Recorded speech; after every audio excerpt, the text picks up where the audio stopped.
Мэргэжлийн нэгдсэн холбооны эрх зүйн байдлын тухай хууль батлагдаж улсын хурлын дарга занны шатар 20 гаруй мэргэжлийн холбоодын төлөөлөлд гардууллаа.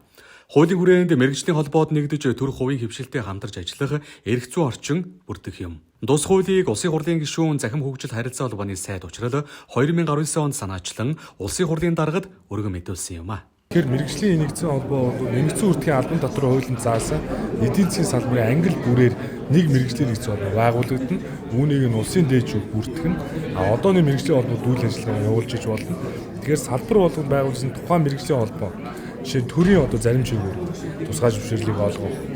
За сургалт зөвлөгөө хийх, зэрэг дэв олгох гэх энэ чигээр үүргүүдийг мэргэжлийн холбоо руу шилжүүлчихвэл төр үүнээс хамаарлаг болно. Төрийн байгууллагуудын ажиллагаанд үйл ажиллагаанд энэ мэргэжлийн нэгдсэн холбоодод ордог болсноор энэ авилгалын индекс буурна. Тэгэхээр төрийн байгууллагуудын гаргаж байгаа шийдвэр бол мэргэжлийн нэгдсэн холбоодод ороод ирснээрээ болов уу гэхээр тэнд ямар нэгэн хардлага сэргэлэг ямар нэгэн хууль бус үйл ажиллагаа бол тасан зогсоодно гэсэн ийм хүлээлт байгаа. Баялаг бүтээгчид, үндэсний үйлдвэрлэгчид, аж ахуйн нэгжүүд ямарваа нэгэн хуулийн ажлын хэсэгт орж багтаж чаддаггүй тухайн хуулийг батлагдсан хойно мэддэг байсан бол одоо анханаас нь энэ ажлын хэсэг болон энэ хуулийн томьёолуудад бүгдэнд нь автоматар орохоор ингэж оруулж өгсөн байгаа учраас энэ хуулийн бас нэг ач холбогдол байгаа юм. Мэргэжлийн нэгдсэн холбоод хоорондоо нэгдээд маш олон ажлуудыг өөрсдийнхөө эрх ашигыг хамгаалсан тийм ээ. Жишээл ингээд нөөтийн дотор 10% байлаа гэхэд импорт дотор 5% байх жишээ нэ тийм. Ингээд тэнгэр газар шиг ялгаатай байна тийм. Бид энэ бүхэнтэй мэргэжлийн нэгдсэн холбоо салбарынхаа эрх ашигыг хамгаалж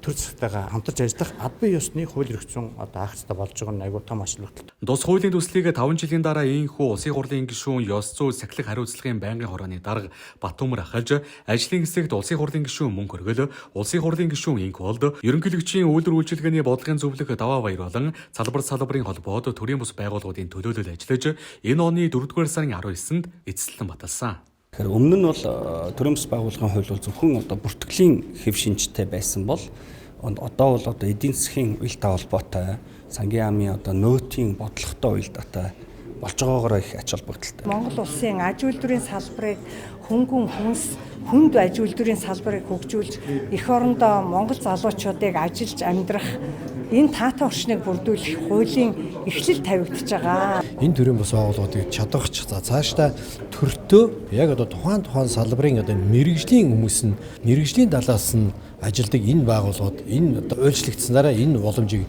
илүү бүрдүүлэх юм хөл юм а гэж ойлгож байна. Хуулиараа зохицуулах гол харилцаа нь эдийн засгийн салбарууд дахь аж ахуйн нэгж мэргэжлийн холбоо, мэргэжлэнүүдийн нэгдсэн дуу хоолойг сонсох, салбарын нийтлэг эрх ашигыг хамгаалах явдал юм. Түүнчлэн төрийн зарим чиг үүргийг гүйцэтгүүлэх, бодлого тодорхойлоход оролцох замаар төрийн шийдвэр гаргалтыг мэргэжлийн хараад бус, авилах хүн сурталаас ангид байлгахад орших юм а.